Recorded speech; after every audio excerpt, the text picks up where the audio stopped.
Cassie, Sean, and Katie here with you to talk about, what else? Real estate.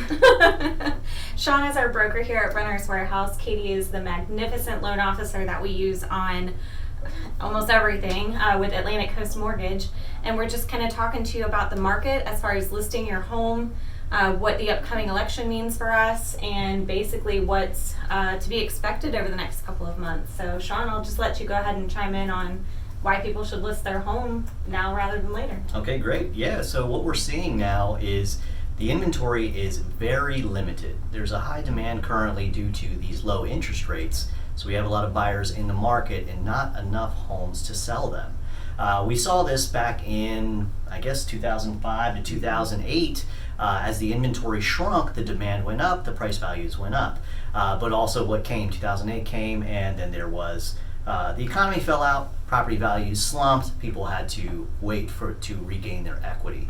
So we're kind of promoting this now that, hey, you should take advantage of this position while this inventory is low. Sell your property at the highest price point possible so that you don't have to worry about the election that's coming up next month. You don't have to worry about how COVID is going to affect the economy through the winter months.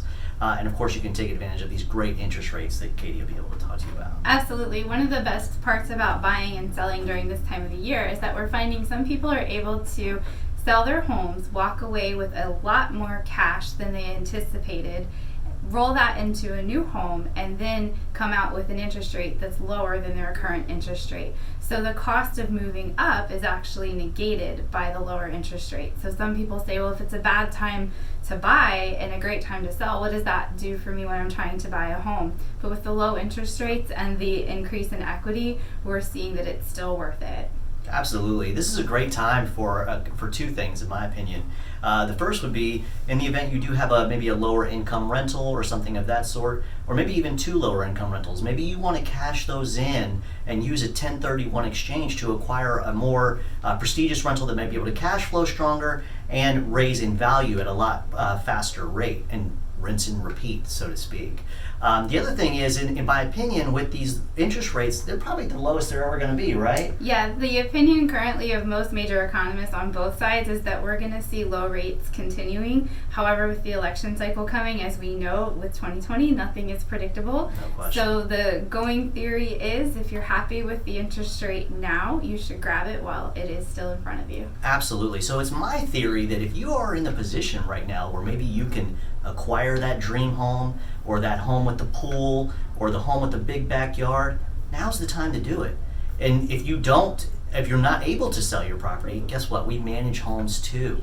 We can show you how you can leverage that property, creating monthly cash flow that can bring down your current mortgage payment, showing the cash coming in and the cash helping to pay for your current mortgage. And another benefit of that, a lot of people ask, well, how can I carry two homes? Sometimes they have concerns about trying to write a contingent offer in this market. Everybody at Renter's Warehouse does this fantastic job of finding qualified tenants very quickly, and we've found that once a tenant's been placed, we don't have to write a contingent offer. And I will add to that, in this market, we have so many tenants that are applying for our properties that are getting approved, but we can only approve one set of tenants per property, so we have all of these other great qualified tenants with nowhere to go. So when you get your property over to us, a lot of times we're getting them rented out so fast because we already have this influx of tenants that are just waiting for the right home to come along. No question. Inventory is down across the board, whether it's for sale or for rent. Everyone needs a roof over their head. We're trying to make it more advantageous and beneficial to you in this current economy. And Sean, I know you touched on the 1031 exchange earlier. Do you just want to explain what that is for somebody who might not know? Sure. So when you have a residence that you turn into a rental property, you have to be able to live in it in 2 of the last 5 years. Otherwise, you're subject to potential capital gains taxes. Capital gains taxes can be upwards of 20% on your sale. So what the 1031 exchange allows you to do is take that money and acquire another piece of real estate at equal or greater value. And this allows you to defer those taxes, and essentially you can defer till you're dead.